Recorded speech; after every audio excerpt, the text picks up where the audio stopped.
Belly fat. Do a search on the internet, and what do you find? Belly fat burners, best diet for belly fat, best exercise for belly fat. Get rid of belly fat in a week. Sorry, can't do that. If you're a woman over 40, peri or postmenopausal, this video is for you.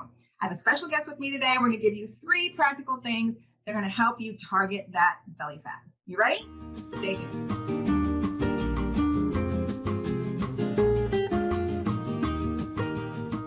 Hi, this is Neely with Neely on Nutrition, registered dietitian, nutritionist, and a certified health coach. And I have a good friend of mine today, Dr. Joe. Dr. Joe is an author, a speaker, a podcaster with the podcast Energize Your Life. Talk to me about belly fat.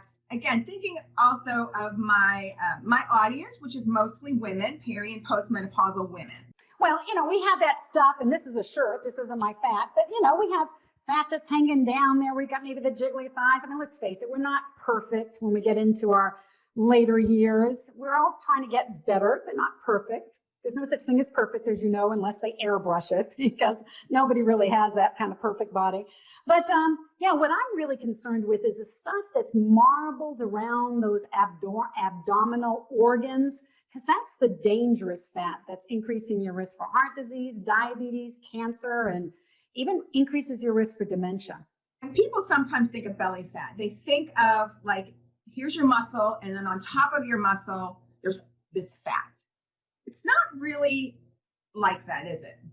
Well, there might be some fat on top of there, but yeah, we're talking about that fat that's marbled, kind of like you cut open a steak and you can see all the fat in between all the muscle fibers. Yeah, we're talking about that kind of stuff that happens. The stuff you can't pinch, the stuff that doesn't seem to move a lot, that's what I'm concerned with. And if you, measure your waist, and your waist circumference is, say, more than 35 inches for women, more than 40 inches for men, you likely have an excessive amount of belly fat. Yeah. And I think that's really a good indication is looking at waist circumference versus like a number on the scale. All right. So what's we're going to talk about 3 things. And by the way, we've got a bonus tip for you too. So make sure you stay to the end and hear that bonus tip. Okay. The first one, what's the first one you want to talk about? Okay. So when I was talking about this belly fat in a recent podcast episode of mine, I mentioned 3 things. The first one is to reset your calorie intake. And I don't want people to get stuck on this because they automatically think, oh, I have to eat less, okay? The other 2 might be more important for you, but let's face it, many of us are sort of mindless about how we eat, and we haven't the foggiest idea of what we're eating and, is it nutritious foods? Are they foods that are making us feel full and energized? Or are they fun foods that we're eating too much of? So I always just tell people, it's not about counting calories. It's just about becoming conscious of calories, perhaps, right? When you find out that coffee drink has 400, 450 calories, and you say, oh my gosh, that's 1/4 of my day's allotment, and all it is sugar and fat, probably not the best way to spend my calories. So it's really about awareness. It is. It's about awareness, to be conscious. We've talked about this before. You know that I don't have my clients count calories. We work much more on that mindfulness of eating, hunger and fullness, right, and so forth. But just to give an idea, I mean, somebody may, if they stayed the same height and weight over 30 years, at 55 years old versus 25 years old, she's going to be burning 150 calories less than she did when she was 25. Yet maybe, and that's what the same amount of exercise, right? If you're moving your body less than you did when you were 22, it could be even as much as 300 calories less. Right. We know as we age, we have a tendency to lose muscle. Muscle burns more calories than fat. And we're going to talk about muscle in a second, but we're going to first talk about the second tip that Dr. Joe has, and that is what we're talking about. We're talking about practicing more high-intensity interval training. So in other words, we're talking about the aerobic exercise that you all do, walking, running, swimming, biking, jump rope, dancing, that type of thing. But we're asking you to kind of crank it up a little bit. Replace some of that slow-moving exercise with something that's a quicker pace, or what I do is alternate it. They tend to burn more of that internal belly fat when they do burn fat. So maybe you say, I'm going to, because not everybody has to run. Keep in mind, if you're walking at a strolling pace and that's all you've ever done, maybe just, quicken it up a little bit to get to the telephone pole.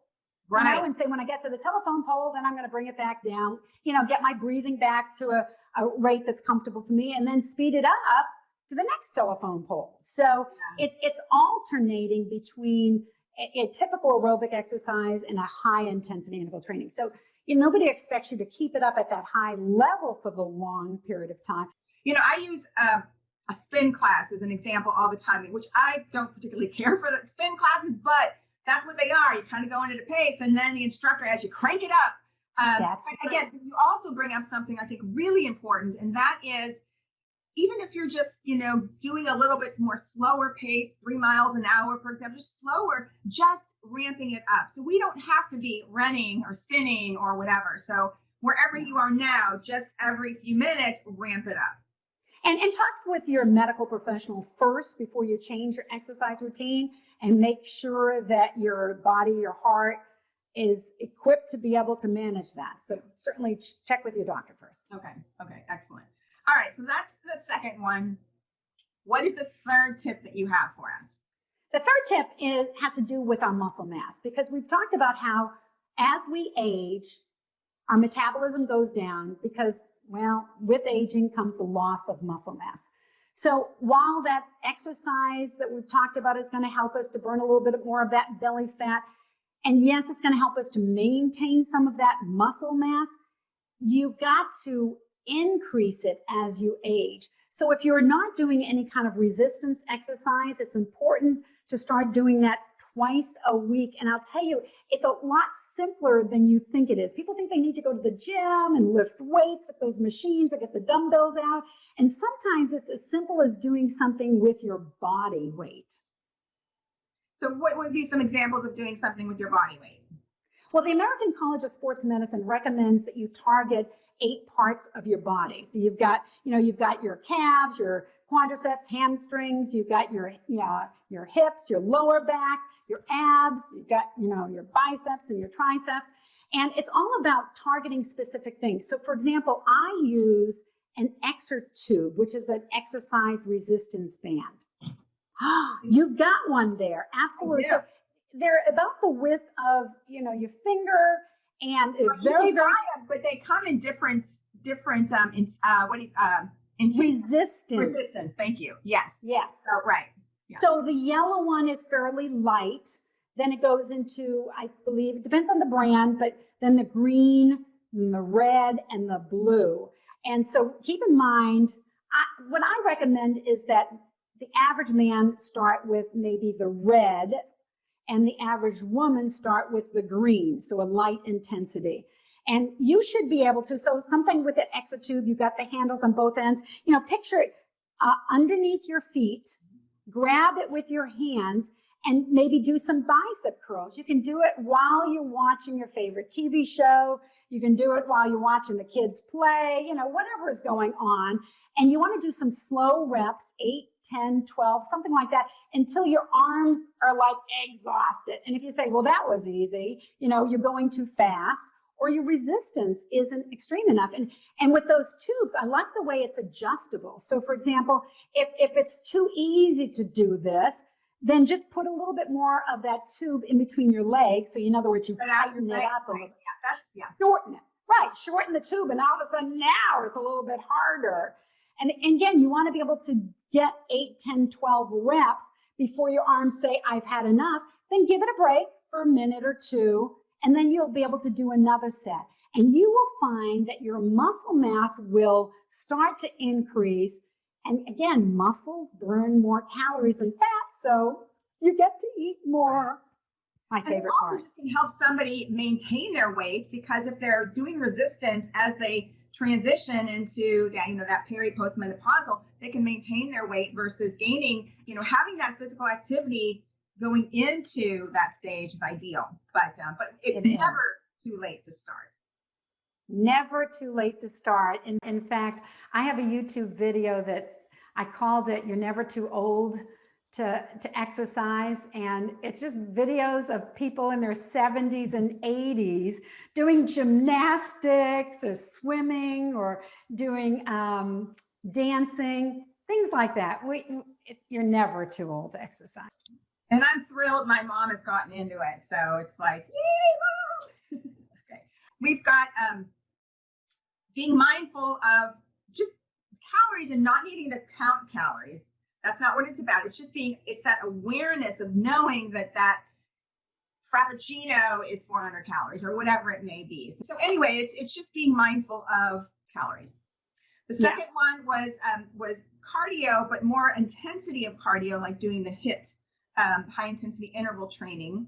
And the third one is just strength. I mean, and as we age, that is increasingly important. It's just the ability of being able to get up and down out of a chair. And you know what? Something I've learned with my elderly parents and also in-laws, you're absolutely right. The thing that puts people in the nursing home is typically because they can't get off the pot, off the toilet by themselves, because they don't have that strength in their legs anymore. Exactly. So we need to be doing some squats. So do not raise your toilet. I hear people tell me all the time, I need to raise my toilet. No, you need to be doing some squats to build up that strength, because even if there's a bar, you still need to have some arm strength to be able to lower yourself down. So either way, you need to be working on the exercises. And like I said, it doesn't have to be that difficult. When you buy one of those exercise resistance bands, they usually come with a series of exercises that you can do with it. And it can maybe take under 10 minutes twice a week. You can oftentimes do it while you're doing something else. So it really doesn't have to take a huge chunk of your time, but you will notice that you'll increase your muscle mass and you'll feel more energized when you do it. Yeah. I'll put a note in the description too of some that I've recommended over the years. So, okay. Mm-hmm. All right. So we promised we'd have a bonus tip. What is that bonus tip, Jo? Well, you know what I've noticed with a lot of women is that they don't like to eat a lot of protein. And I know this because I'm one of those people as well. I would much rather eat my carbs, whether it's potatoes or breads, rice, rather than having a big chunk of any kind of meat, beef, chicken, fish, even the nuts and the seeds. I just prefer that. But the thing is, in order to build muscle mass, which is our aim, to increase our metabolism, burn some of that belly fat, we've got to make sure we eat enough protein to incorporate into that muscles. So in other words, when you build muscles, it's a two-step process. And when you're lifting weights, people think you're building muscles, but you're not. You're just breaking down those muscles. And it's the stage after is when you build it up. And if you don't have that protein available, 20 to 35 grams of protein within an hour or two after exercising, how's your body going to build it back up when it doesn't have the building blocks to be able to do that? Right. And what I see a lot of people is they're eating plenty of protein at night, but they're exercising first thing in the morning. Well, that protein is no longer available. So make sure after you work out or before, because it's okay to eat breakfast and then exercise because that protein is still available, but you want to eat either before or right after within an hour or so. And, let's talk about that 20 to 35 grams of protein. For example, it could be 3 eggs or 2 eggs and an ounce of cheese. It could be a scoop or 2 of protein powder, depending on what kind you get. It could be, a piece of meat the size of a deck of cards. That's enough. When I say meat, I mean beef, chicken, pork, fish, and the like. And I've got a handout, and I'll put the link in the notes too, for 16 high protein breakfast ideas, because that's one of the biggest things for my women that I work with is getting that morning protein. Because like you said, we can't just have like a whole bunch at the end of the day. We need to have it spread out throughout the day. Yeah. And we can only utilize so much at a time, and not unlimited amounts at any one time. So anyway. Yeah. I use the example of that sponge.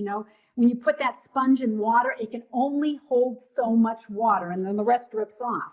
So the same thing when it comes to protein, your body can only utilize a certain amount of protein at any given time. So it's best to have that 20 to 35 grams of protein at breakfast, same amount at lunch, and same amount at dinner, rather than having it all at one time during the day. Good point. Excellent. Jo, how can people get in touch with you if they want to get in touch with you? Yeah, you can reach me at my website, drjo.com. That's jo.com, and take a listen at my podcast, which is called Energize Your Life. Excellent. Very good. Always great to have you. We'll chat again soon, I'm sure. And thanks for watching Daily on Nutrition, and we'll see you in the next video. Take care. Belly fat. Do a search on the internet. What do you see? Belly fat burner. Best belly fat diet. Nope.